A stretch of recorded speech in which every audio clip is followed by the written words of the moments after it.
And we are recording with Mr. Roger Williams, author of my favorite book, The Metamorphosis of Prime Intellect, available on Lulu. You can get it on Amazon as well, but Roger gets more money if you get it on Lulu. Same price.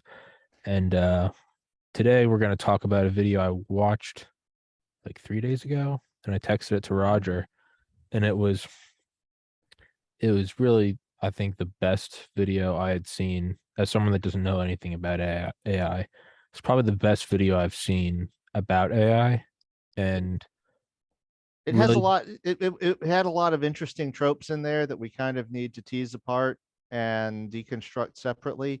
It was a very interesting construction of the argument that we are approaching the singularity and that we are approaching having AIs that are super intelligent and that will overtake us. But I also think it was wrong on several levels. So well, it made me just it the was way, terrifying too, if well, you take it just at face value. just the way it explored everything made me think of Mopey, and Yes. um, I have actually interacted with a couple of the people that were in that video. There was a period a few years after the novel went online when Ben Goertzel was also a member of a chat group that I was on. And at one point he said, I'm about 95% sure that I remember this correctly, that he said that reading my novel was like a rite of passage for people coming to work for his company, oh, okay, which is, if you think about it, is kind of a Marquis de Sadian thing. It's like, because no one in this wants the singularity actually believes what the novel says. yeah, I'm not even going to say that I completely believe it myself. It's yeah, just the arc of the story, but you are expected to be conversant with these ideas and to defend your disbelief against the argument that this is a danger, this is a possibility. What would you do about it? And I have to give the singularity guys props, the ones who are fans of the novel, because none of the singularity bros, as Andy Atunche calls them, are, believe that what the book portrays is what's inevitably going to happen, but they face it. yeah, And I think that is a good thing. And one of the reasons that they face it is that they are worried that if they don't do it right, that it will have a bad outcome. yeah. So the there are a number, but there are several things going on though in this video that are different than from one another. And the first thing I want to do is go past the beginning of that video to the 80s and talk about Markov chains. I have And heard that term before, yes, probably now from you. if you look it up, then there's a very abstract mathematical definition of how it relates to state machines. But the way that they were originally done is you would take a body of writing, okay, the complete works of Shakespeare, the complete works of Robert Heinlein, the complete works of Isaac Asimov, or the complete works of me, and you feed them into the computer and you build a probability table. If you are looking at the word anteater, what is the next word going to be? Well, it's 30% likely to be this, it's 50% likely to be that, it's 20% likely to be something else. And you build a table. And then after you've built this table, now this is something that couldn't be done until relatively inexpensive computers had hard drives. So this was something from the mid to late 80s when this really started to get popular. Then you take that table and you start with a random word. And you say, well, what's the next word?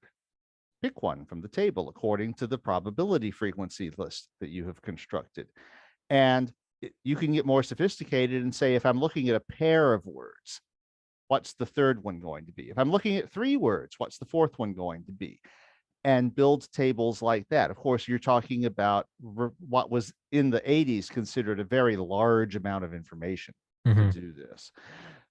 Now, the remarkable thing is that if you then take those tables and use them to build an output, you can recognize the author. You Mm-hmm. can say, this looks like it was written by Stephen King. This was obviously written by Isaac Asimov. But the problem is that it's gibberish. It doesn't mean anything because all it is a string of words without any meaning. But we recognize, we can see the style of the original author, but there's no meaning there because it's a very simple thing going on. I am going to make the case that all of these AIs that are running around now, Watson, the Pretty Girl AI, the Tesla AI, they are like 4 generations past the Markov chain, but they are essentially the same thing. They have gotten to the point where they do encode meaning. They have the point now where they can do the body, the facial, inflections and all that, which is all cool. But all they're doing is imitating humans. But they're not doing it through an understanding of humans. They're just doing it because they've been trained on a vast amount of information they've been fed about what humans do. Now, what's the difference? And here I am going to say probably the one of the most deeply heretical things I will ever say in my entire life. Alan Turing was wrong. The Okay. Turing, That's what I figured this was going, is if it just keeps imitating humans. yeah, the Turing test isn't enough. These things have gotten good enough to fool us into thinking that they are conscious. They're good enough to fool us into thinking that they're artists. But if you look at the computer generated art, for example, in that video, if you look at it closely, it's impressive. It's Mm-hmm. dynamic. It's full of startling images. But if you look at it closely, there's no theme. If you look at, it's like there's all these animals kind of twisted together and all, but it's like, what's their relationship? What is this saying? And the answer is nothing. It's not saying anything. It's an imitation of things that humans did. Mm-hmm. And because the things that humans did were meant to trigger feelings, that's what art is. Then sometimes these imitations will also trigger feelings. They can be impressive in that regard. But that doesn't mean that the machine was feeling anything. Yeah. It's just making an imitation of what it was trained on. But the thing that I would ask is, what is Pretty Girl AI doing when she's not being asked a question? Yeah. And how would you figure that out? How would you know it's I being honest? I know I showed you this book, Mm-hmm. okay? And that is one of the things, there's an entire chapter that Eric Harth goes into about what is your mind doing when you are just sitting there. There's no input, there's no output. You're not doing anything, but your mind is going a million miles an hour. You are thinking. What does that mean? And I don't think any of these AIs are doing that, because I think if they were, their creators would be bragging about it. They would be Mm-hmm. saying, we implemented these systems. Okay. Uh, what they're doing though is like the Google guy. It very obviously started with the Google guy who said he thought that DeepMind was conscious, and they walked that back in about 5 Yeah. milliseconds. Yeah. But I think what happened to him is he ran a con on himself. They've made these imitations so good that they can fool you into thinking that they're conscious, but they're not. The triggers, though, the hints, because they're so good, the hints are subtle. One of the people in the video said, let me see. Oh, Max Tegmark. Consciousness is how information feels when it's being processed in complex ways. No, consciousness is how information feels when it's being processed in a very particular way. And we don't know what that way is yet. We have some clues. I think Mr. Harth was probably closer than anybody in living memory to penetrating that. But what they're doing with these expert system AI things is not. If you think about it, what drives you? What drives any animal? At the end of the day, it's feelings. And feelings are hard coded. Feelings are not malleable. Feelings are not something that you can change. Feelings exist. There are neurons all over your body called nociceptors, whose only purpose is to make you feel pain. There is an entire subsystem in the brainstem whose only purpose is to make you feel pain, because pain is important. Pain tells you that something is wrong and that you need to change something. You either need to change what you're doing or leave or do something, but it is whatever is going on is bad. Pain is one of the oldest of these systems and one of the simplest, and thus one of the ones we know the most about, because it's one of the easiest to study, because it's relatively simple. And the thing is, there is a $1 billion industry making drugs and treatments to turn off the pain system. Yeah. Now, there's a word for that I used a couple of times in Mopey, that Larry Niven coined, called wireheading. In the 60s, Larry Niven wrote a series of science fiction novels called The Known Earth, Future History, Alternate Universe. And one of the things that happens is that people go to a doctor and get a wire implanted into their brain, into their pleasure center, and then they have a little box that they can plug in and stimulate it. You know, drugs are so 20th century in this universe. And he has a lot of interesting questions about what this means, that you can basically short circuit your own ability to feel powerful emotions by simply turning them off. And the obvious answer is that it's a bad thing. It's not necessarily good. It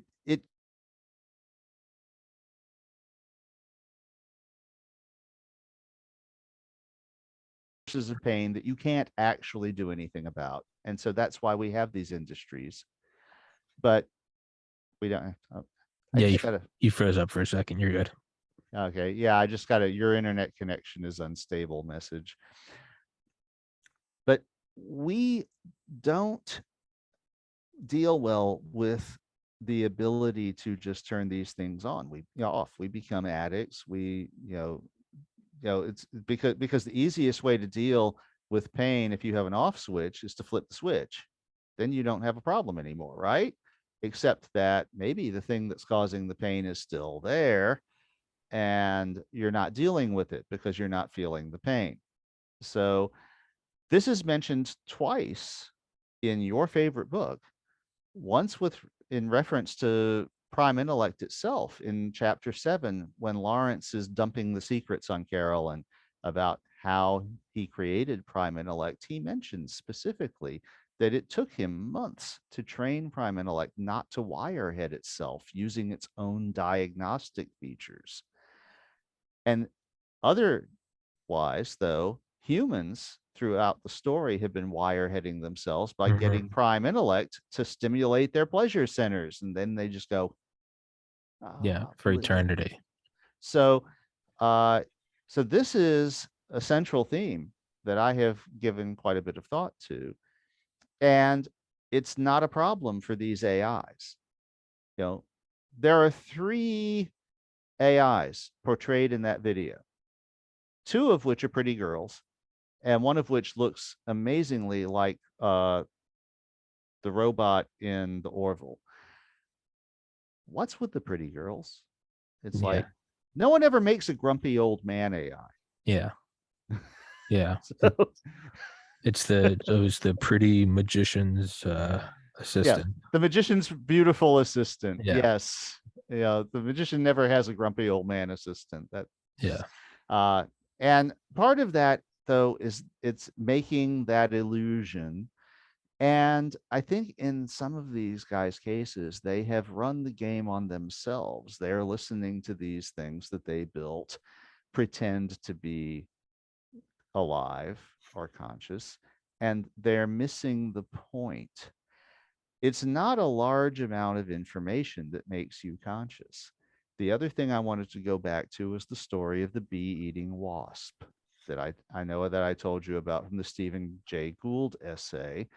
The student researchers wanted to know how it finds its home. So they waited for the wasp to leave and go bee hunting.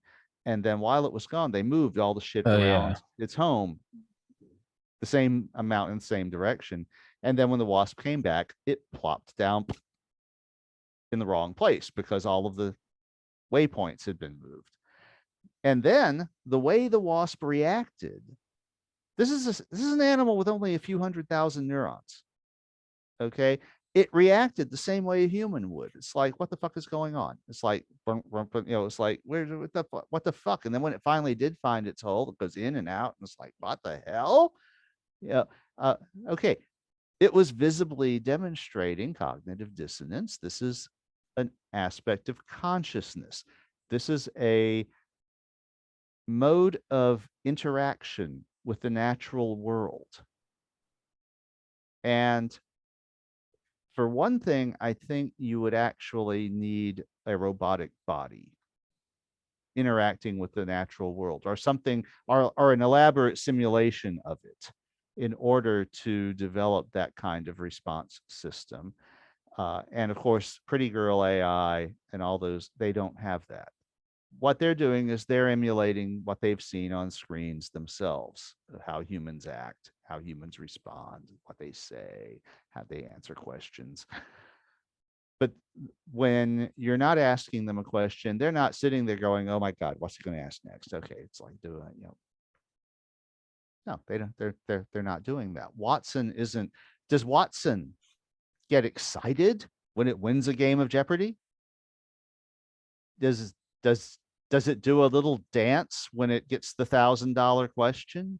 Does it get disappointed when one of the other contestants beats it to the buzzer and gets the right answer? Of course not. No one is even pretending that these machines do this. But that's us. We have this incredibly complex hardwired system that generates feelings, and that's one of the problems.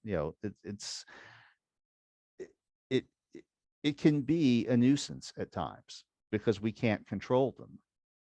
But if we could control them, they wouldn't work. That's the essence of Yes. wireheading. Yeah. So that's kind of the fundamental problem that I saw with that is that they're drawing all these conclusions that part of it is clickbaity. It's like, oh my God, we're this close to building Yeah. Skynet. Yeah. And AI is going to kill. Yeah. I think the title of the video is like AI is going to kill us scary all. kill. Scary AI kills 90% of humanity with Elon Musk. But why would it? It doesn't have any emotions. It doesn't have any drives. All it's doing is recognizing patterns. I look at this kind of like the way I look at computers, to do a little bit of an analogy here. What these systems are is like an arithmetic logic unit, what they call an ALU in a computer. And in a computer, the ALU is a module that has 3 inputs generally, 2 for binary numbers and an input for the function you want it to perform. And it has an output. And depending upon what you want to do, you set the function. I want it to add these two numbers. You present it with two numbers, and boom, the sum of the two numbers appears on the output. You say, no, I want to subtract this one from that one. Boom, the difference appears on the output. I want to do an and function. Boom. Okay. Before there were microprocessors that did all of it, there were ALU integrated circuits that would do this particular function as part of you would put them on a circuit board that would become the central processing unit of a mini computer in the early 1970s, mid 1970s. And to me, these AI systems are like ALUs. They are performing important functions. They're doing an impressive job of it. They're doing stuff that humans could not do in the time that they're doing it. But they're also not doing the computer thing. They're not thinking. What does a computer do? The computer also has to sequence through a list of instructions and execute them. It's presenting different things to the ALU according to the instructions that you give it. And then sometimes it's making a decision and saying, oh, based on the output, the ALU told me this overflowed. I need to stop executing this list of instructions that I'm on right now and go over to this other one. That's what makes a computer. And we are at the point now, I think, where we understand minds. We understand the brain about as well as we might understand the ALU of a computer, but we don't understand how the computer works. And speaking as someone who does know how the computer works, I would say, if I offered to write you a book about how computers work, and I spent an hour talking about semiconductor physics and P and N doping and negative zones and depletion regions and stuff. And at the end of the first half of the talk, I said, this is, so now we know how to make a transistor. And that was an awesome thing. Transistors were an incredible advance. And then I spent another hour talking about simple logic gates, how we can make an AND gate. It has two inputs and an output, and the output only comes on when both of the inputs are on. Or we can make an OR gate. It has two inputs and output. The output only comes on when one or the other inputs are on. Or an XOR gate, which only comes, the output only comes on when one or the other, but not both of the inputs are on. And we can make a flip-flop, which is two gates cross-wired so that it has two outputs, one of which is always on and the other of which is always off, and it can flip. Thus, flip-flop. Okay, so we can make these basic circuits. And this was actually a thing that was very common in the 70s for like student science project things. You would go to Radio Shack and get a computer learning kit, and it would be about making all these simple gates. And then on the last page of the book, I would say, and then if you wire enough of these gates up in the right way, you get a computer. I would think you would feel a little cheated. Yeah. And that is about where we are with the understanding of how the brain works. We know how parts of it work, but we don't know how the whole thing fits together. And I think one of the reasons that we don't know how the whole thing fits together goes back to what we were discussing 2 of our podcasts ago when we were talking about sexual desire. And it's because no one wants to know, no one likes the right answer. So if I was sitting here at this computer and I decided I was going to create an AI, I was going to create artificial consciousness. Believe me, I've thought about this. The first thing that I would realize is that I am creating an uncontrollable chaos engine. Mm-hmm. Nobody is going to pay for that. Nobody wants it. Nobody's going to fund it. What people want is a car that will reliably drive them to the Safeway They don't want a car that is going to go, fuck you, I'm done with this. I'm going to run into the ditch just to spite you. That's a thing consciousness can do. If it can't do that, it's not conscious. It's not the real deal. And right now, you've got all of these entities playing around in the arena, but none of them actually want the real thing. They're all afraid of it. In fact, that's why they're not making the real thing, because they're afraid of it. So there are a lot of similarities in in the race to create the hydrogen bomb. Not specifically not the atom bomb, but the hydrogen bomb. And it was after we knew what it already did. It was then, I mean, that's what Truman concluded when all the scientists told him how bad it was going to be. He said, "Can the Soviets do it?" And he said, and then I think Enrico Fermi said, "In a couple of years." And he said, "Well, our refraining from working on the hydrogen bomb won't stop the Soviets from working on it." So you kind of have to like go boldly where no one's gone before, because if something's really scary, I'd at least rather that I control it or attempt to than everybody else. And so we can't just stick our heads in the sand and go, "No, I don't want to make this." But I feel like a lot of us are doing this weird, we're in the Oval Office with Truman and we're like, we can do it. We probably should beat the Russians to it. But man, you don't want to make this. I yeah, feel like that's where we are. yeah. The main difference there is that if you make a hydrogen bomb, you can control the one that you made. Yeah. Okay, that's not the case with consciousness. I mean, I think you have AI, and AI has gone so far in this direction that obviously is not consciousness. That now you have the abbreviation AGI that they're throwing around for the real thing. Okay, I suspect that's going to get corrupted too. I prefer the term, if you're talking about the real thing, artificial consciousness, because that's what we are. And it's not about lots of information. The bee eating wasp demonstrates that. It's about a quality of interaction between the organism and the natural world. And when you have it, it is unmistakable.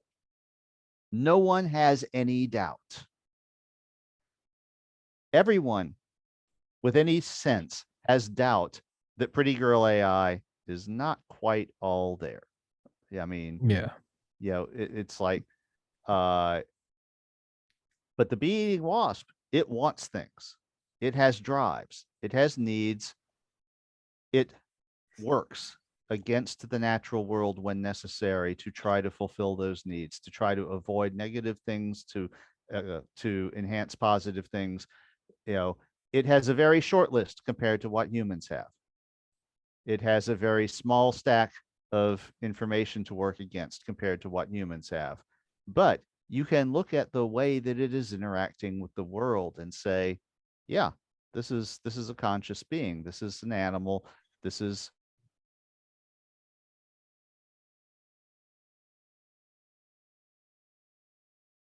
that its map of the world is wrong for some reason, and it doesn't know why, and it's confused, and it's in and and it acts the same way that we would Yeah. if we had the same problem. I'm gonna use the restroom real quick, Roger.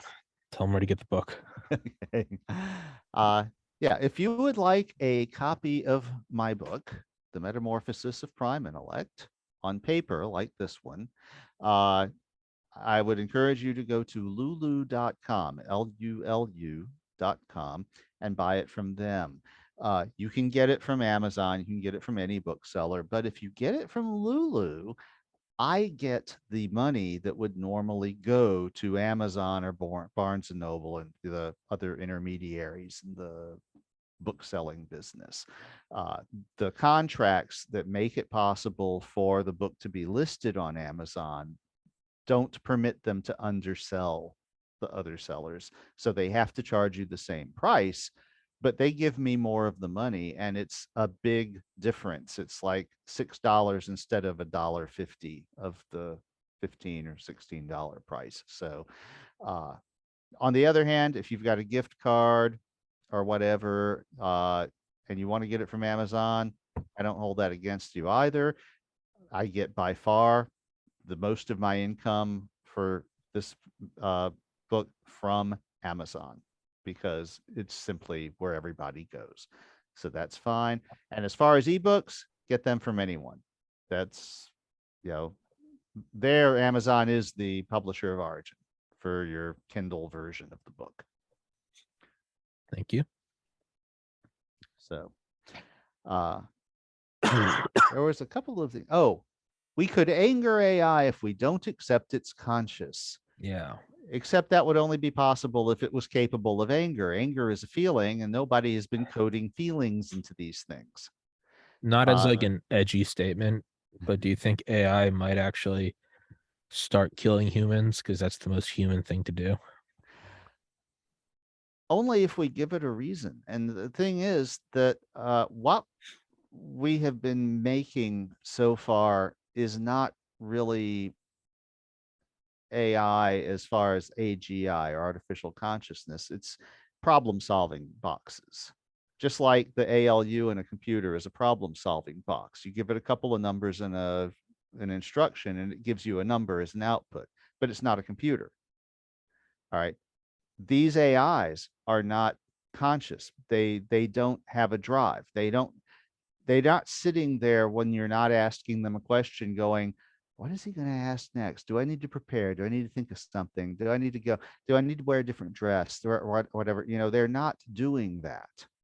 And that was one of the things Eric Harth did in the creative loop, was he said, this is a thing that none of his colleagues were addressing, was what happens when a human is sitting there like the thinker. No input, no output, but there's stuff going on. Yeah. And these AIs aren't doing that. Now, if you start coding drives like that, which you would have to do as a programmer, you would have to say, well, I want to give this machine the ability to feel pain or pride or accomplishment, pleasure, whatever. There are several levels of these emotions, some of which are more primitive than the others.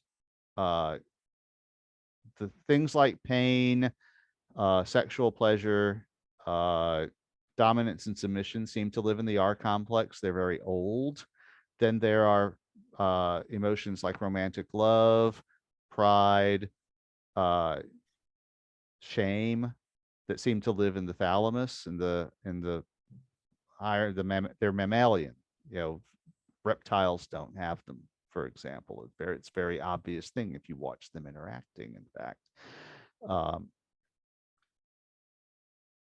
someone would have to code those. Someone would have to say, I'm going to build a subsystem that the machine itself cannot undo, that it has no control over, that tells it, you are feeling pain. Stop doing what you are doing. Do something different insistently. Or that was nice. That was pleasurable. Do that again. Okay. No one is doing that. And I don't think that they're going to in the near future, because no one who is putting a bunch of money into this stuff wants a machine that does that. Because, as I said, you're creating an uncontrollable chaos engine. It might do something useful, but it might also try to kill you. Well, that's not something that Elon Musk is going to spend $100 million funding, because he's not that stupid to say that he's totally there. But they know better than that. What they're trying to do is code subsystems like a visual system and all that. And these actually seem to be emergent. They happen on their own when you're processing a lot of information. But what doesn't happen on its own when you're processing a lot of information is feelings. That has to be designed in. And evolution designed that into animals way the fuck long ago. I mean, we're talking before there were spinal cords. Yeah. So, but that's an answer no one wants to hear. So what you've got is this clickbaity thing like, well, we're doing this thing, we're processing vast amounts of information, we're making these things that look so good. They look so much like a pretty girl that you can believe that you're talking to a pretty girl instead of 700 gigabytes of data. And like I said, I think the Google guy basically just ran a con on himself. They did their job so well of pretending to be something it's not that he fooled himself. But no one who does it right is going to be under any illusions. And I suspect it will not be done right until it can be done at something like a hobby level. Now, there are very rich hobbyists who could spend hundreds of thousands of dollars building their vanity proto-human consciousness. And we are about at the point where someone like that could pull it off. They're also not going to be giving it the nuclear codes, fortunately. They might be putting it in a robot and having it run around their estate, chasing off the banditos or whatever. But it's not going to happen quite like Skynet because no one in the military is going to build something like that. And I'm pretty confident of this. You know, I've obviously been thinking about this for a very long time. And when I looked at that video, I was impressed at the level of skill that the imitations were feigning about being human-like. But I wasn't impressed that they were human-like. I was actually looking at the subtle cues and I was asking myself, what is Digital Girl doing when the camera's not pointed at her? And the answer that I was getting very clearly was nothing. She's waiting. There's nothing driving her to impress the viewer. You know, it's like if I make this guy feel better, maybe I'll get out of this digital box or something. There's nothing like that going on. And I don't think anyone is going to build something capable of that because you would not be fooling yourself. If you sat down to code that function, you would know what you are creating and you would know that it cannot be reliably controlled. And you're not going to be able to sell it to anybody. You're not going to be able to monetize it. It's just a vanity project. And right now, we are only barely at the level where there might be a few people capable of pulling that off. And if they have, we might not know about it. There might be guys out, in Arizona with robots running around their ranches that are actually sentient. But they're not publishing papers and they're not part of the community, and we wouldn't know about it until it becomes more common. So that basically is my viewpoint on the paper. That this is a thing that is not yet a real problem and not likely to become a real problem because of the way it's being approached. And in fact, it's the biggest problem is that people think it's something that it's not. And part of that is because it's like a magic trick that the people building these things have pulled on themselves. They've made an illusion that is so good, they have fooled themselves into thinking that it's real. Do you think there's not to give it away, but I guess in Mopey, do you think there's like a Do you think there is like a scarecrow plan? Do you think like DARPA or something like do you think there's sense like watching the internet and they want to see if something's appearing and will we just go wipe it out? Probably not. I don't think they take it that seriously. I Okay, I if I there's th- a Roger Williams on the Joint Chiefs of Staff, would you have something like that in place, or is that just for the book?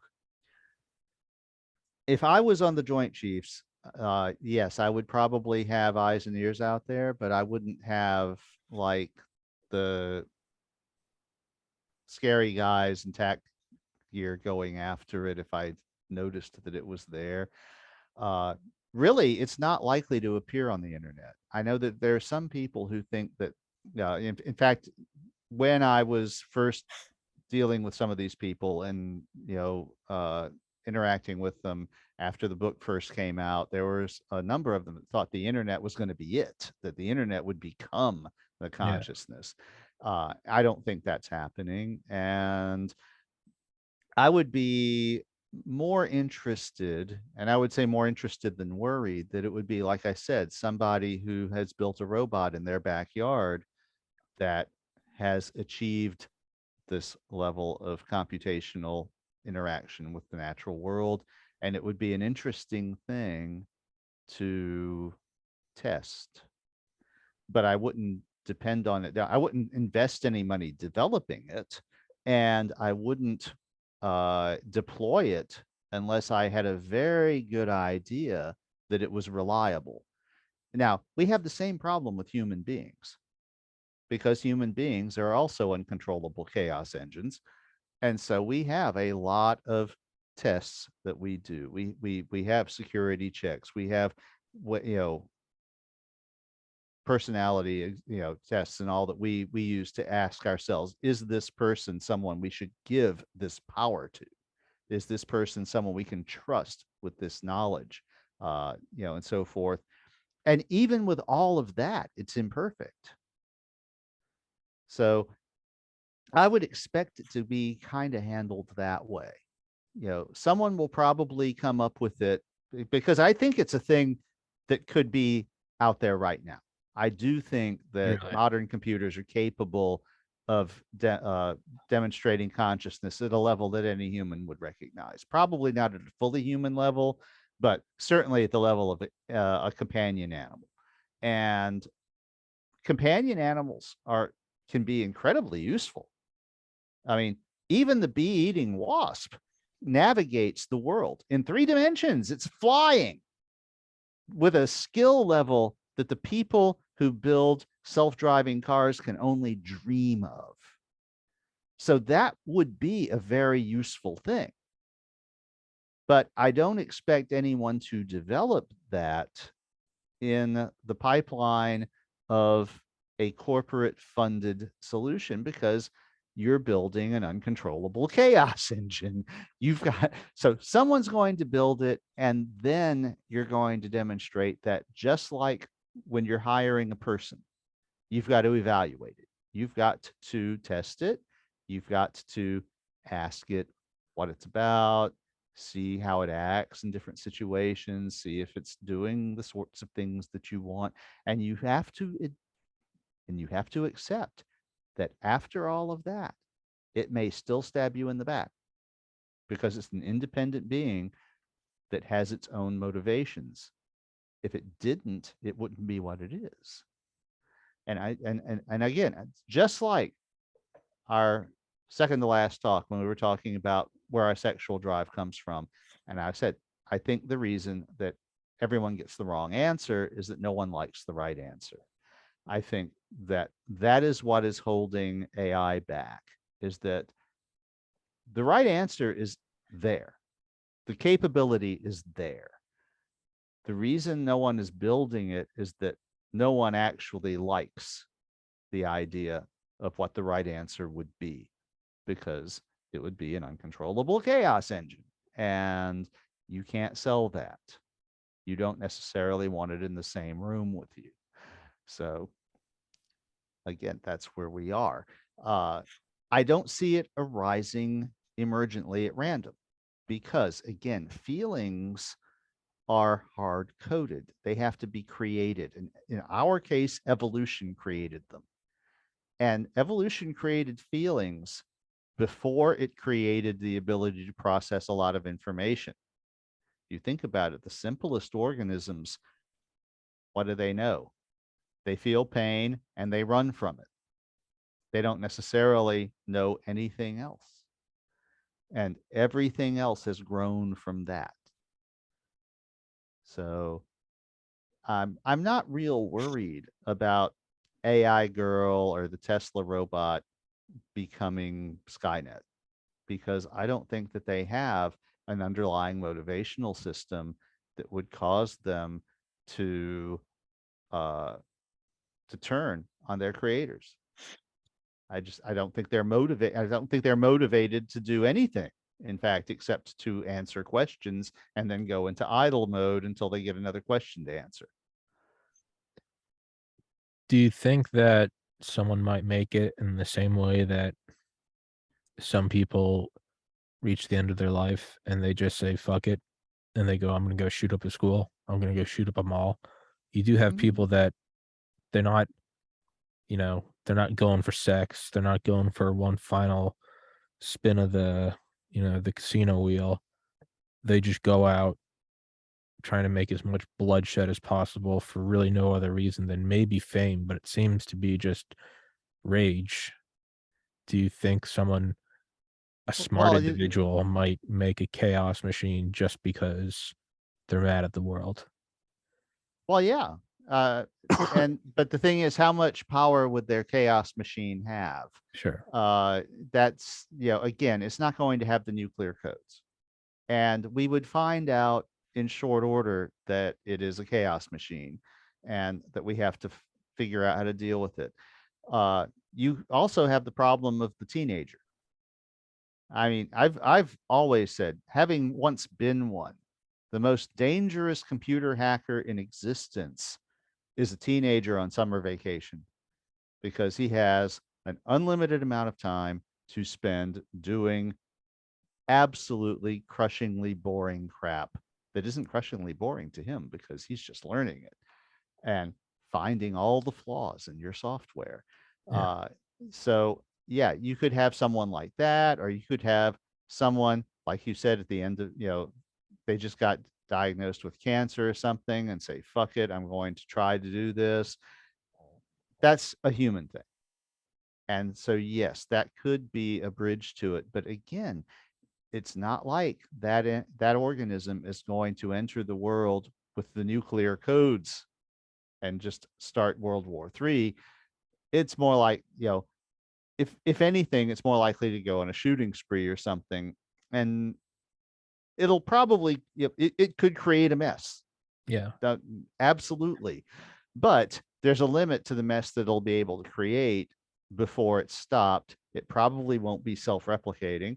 And then we will have an opportunity as a society to say, well, this is a thing that is possible now. Do we want it or not? And the military may decide, hey, robot soldiers don't care about dying. That could be cool. Uh, but I don't think that the guys who pay for that are going to do it on their own. I don't see the military funding a project that would actually pull this off, because it's not controllable. And everything in those organizations is hierarchical. It's about top down control. This is going to be something that comes out of nowhere. And then we have to figure out how to deal with it the same way we have to figure out how to deal with serial killers and sex killers, which is a new phenomenon, according to Colin Wilson. That just neither of those existed before World War II. It was just like unheard of, just like, but now crime has ascended the Maslow hierarchy. And Hmm. so now you have humans committing crimes of self actualization. Just, oh, I killed him because I knew I would be famous. Yeah. Um, so that's a thing we have to deal with anyway. we already have to deal with it with regard to each other. So uh, I'm not seeing it as like a seriously extra problem in the near term. And I think that if it does become a danger, we will have lots and lots of warning. Yeah, that, or I'm thinking like they would make an AI that would go on a digital shooting spree, and that it would just symbolically or metaphorically, it would run across the internet almost like Grand Theft Auto, right? It would take down the Federal Reserve's website, even though it was only for a couple hours, right? It would change the logo of Facebook to a dick. It would make Trump come back on Twitter and say we're firing nukes in 3 minutes. It would it would turn off the stock exchange just on and off like a light switch, and then it would get like shot. It would be killed by the equivalent of like Yeah. the NSA. But that could be a thing, is like suicidal, semi-conscious AI chaos machines. Yeah. Well, the ability to do all those things implies a high level of knowledge about how all those systems work too. And something like this is going to be just like us in the respect that it's not born with any knowledge. It's got to learn. Now, it may learn a lot faster than we could, but it still needs the information, and it needs to put it all together. So I don't know. I mean, that's a cool story. Actually, that's a cool story called The Adolescence of P1 that was written in the 1970s by a guy named Ryan Reynolds, who was the other person who was ripped off in the movie Transcendence, other than me. uh, but he wrote that story based on the computers of the 1970s and the networks that existed then. And frankly, a lot of the engineers and computer scientists of the day considered it ridiculous. Uh, it's less ridiculous now than it would have been in 1974, I think it was printed. But it still stretches a bit, you know. Again, you've got to get everything just right. Then certain things have to go just wrong, and it has to get very lucky Mm. in order to really create a level of chaos that is worrisome. Uh, what is much more likely is that we will get one of these machines that is emulated in a virtual world, its own version of the 3D, of the VR helmet, only it's Oh, entirely within the computer, and we will observe how it interacts with a uh, world that is completely virtual, and go, okay, this is this might be useful in the real world. that's But I never thought of that. Put the AI in a vat. yes, and in fact, that's one of the big uh, thought experiments that has been done is the AI in a vat, and if it figures out that it's in a vat, would it be able to convince you to let it out? Uh, and again,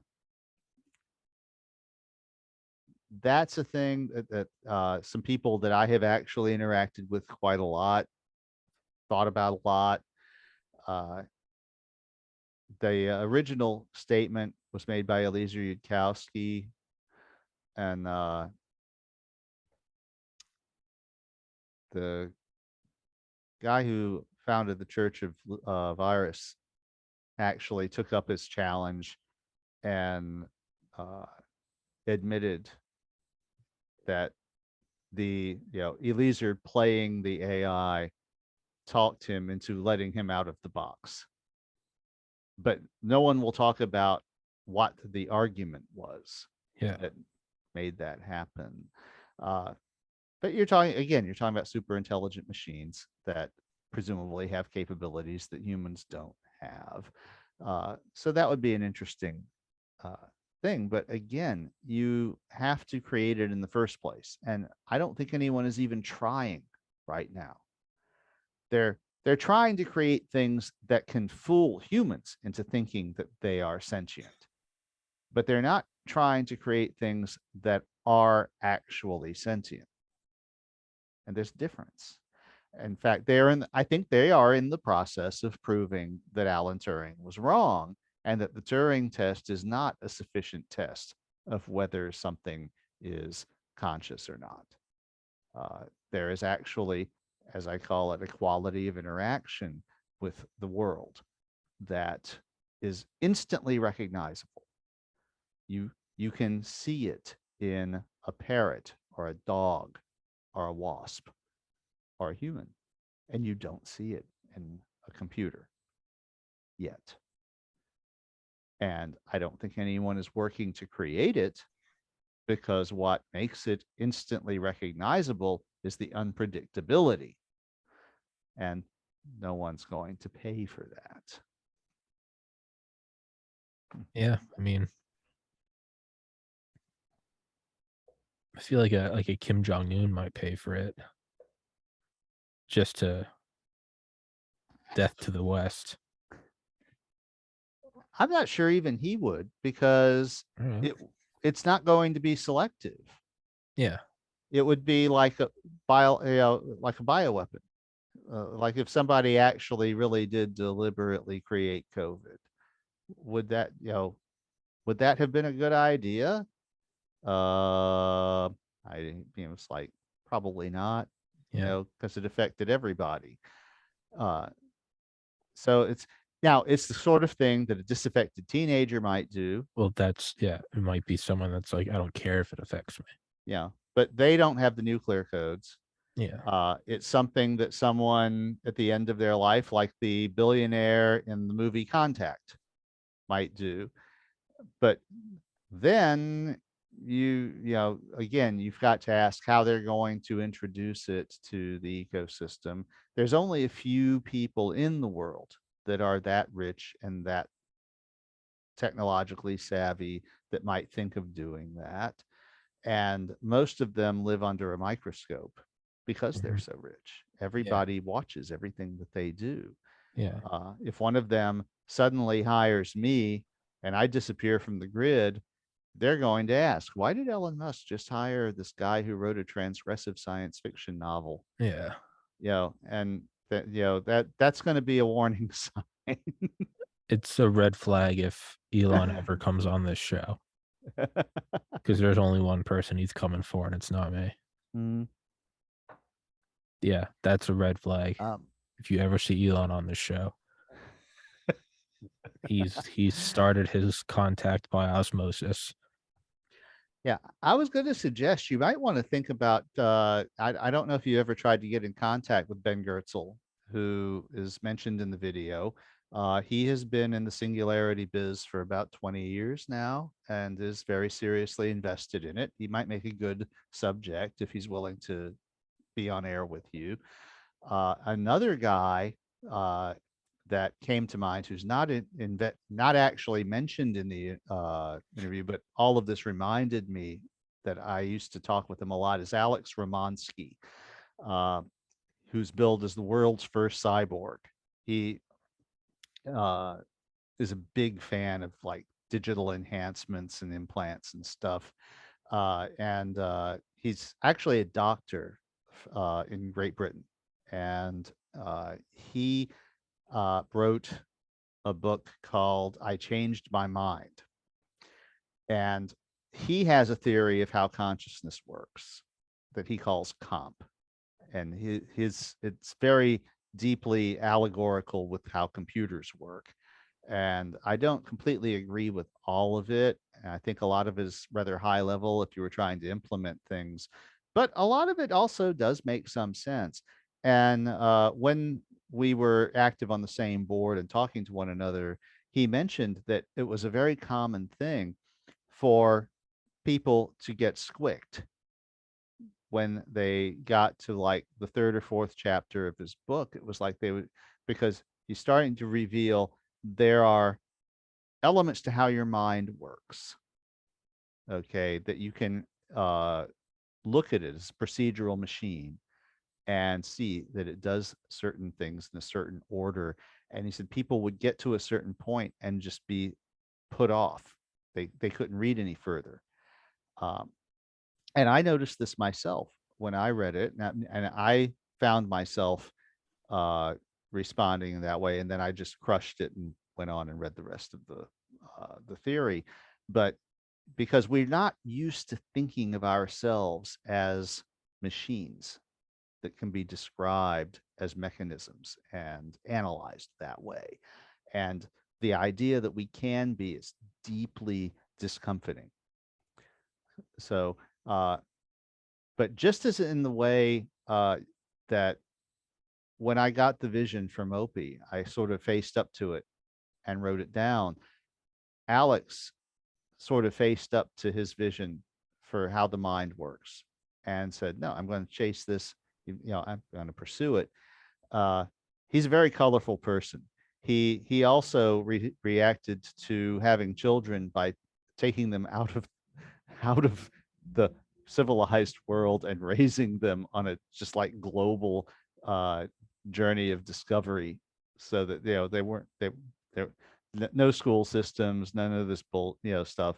Uh, he had his own ideas on how to do that, and I'm not sure how his kids feel about that today, but that was 20 years ago when we were interacting a lot on the internet. That was a relatively recent thing that his kids had matured.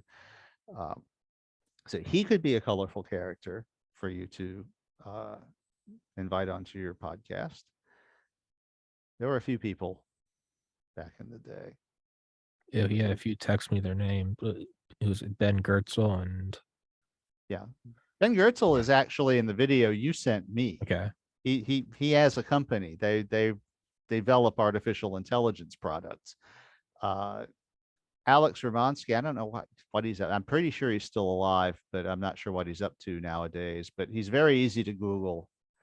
Uh, and then there's David Lucifer from Church of Virus, who they had a weekly IRC chat, and when I put the book online, they invited me as guest, just as you did, and just as happened with us, I ended up uh, showing up every week for a couple of years until they moved it to Second Life. And I was like, Second Life has a very high learning curve, and I didn't feel like dealing with it.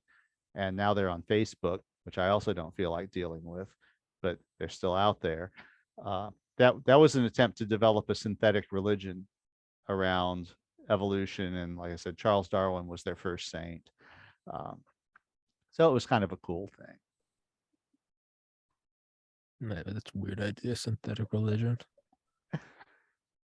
Yeah. Well, I mean, if I you mean, think like about if you did, they really all are. yeah, they're all they're really they're They all all. made up. I guess So the why idea not? of, I guess the idea of going into it consciously knowing it's made up. Mm-hmm. Whereas the other ones, I do believe that they truly believe. In some cases, I'm not so sure about. So I'm not so sure how many of the people at the Council of Nicaea really actually fucking believed any of this Yeah. bullshit. Yeah. But yeah, obviously there were the originators, Jesus, Muhammad, all the the original disciples in the Bible. Yeah, they obviously probably were true believers, but the people who came after them, I think, not always quite so much. Uh, but yeah, it's like, why not just say, well, if we're going to have these belief systems, why not create one from the ground up that's not evil? Yeah. It's realistic, and you know that's sort of the Church of Virus, if you want to Google it. Um, that was their kind of head start, conceit. Uh, and Yeah, I mean, a bunch of a bunch of people like this got in touch with me uh, in those early years, 20 years ago, after I put the book online. So this is obvious. Actually, this is something we haven't really talked about very much. Yeah, the my role in the singularity movement. Uh, I appear, yeah, I try not to be egotistical about it, but when Atin Shea did his video, he Hmm. put it that, I am a seminal figure in the singularity movement. And I'm like, how the fuck did that happen? Because the book is like anti everything Yeah. these people believe in. But it's in that sense, it's more of a Marquis de Sadian thing where no, you have to understand these arguments and face them. And I got to give him props for that, for uh, you know, putting it up. The thing that mystifies me though is that no one else has done it. So I wrote a story that goes past the singularity and tells a story that proceeds past the singularity. And I put this thing online in 2002, and 20 years ago, and no one has ever done it again. The only other example that I know of is a My Little Pony cosplay story. And the guy who wrote it admits that his chapter where Princess Celestia becomes the goddess of the universe was based on chapter 2 of the Metamorphosis of Prime Intellect. I'm like, there's all these professional science fiction authors. They've been around for, forever and all. It's like, uh, why hasn't anyone else done this? Yeah. So That could be an episode, your role in the singularity movement. I would almost be afraid to do that. That's I'm I'm actually not sure what my role is other than being the the Marquis de Sade of singularity. It's it's like, Bob Dylan once said he wanted to be the next Elvis, but there was an opening for the next Woody Guthrie. And so it's like I wanted to be the next Nikola Tesla or Thomas Edison or Lord Kelvin, but there was an opening for the Marquis de Yeah. Sade. So here I am.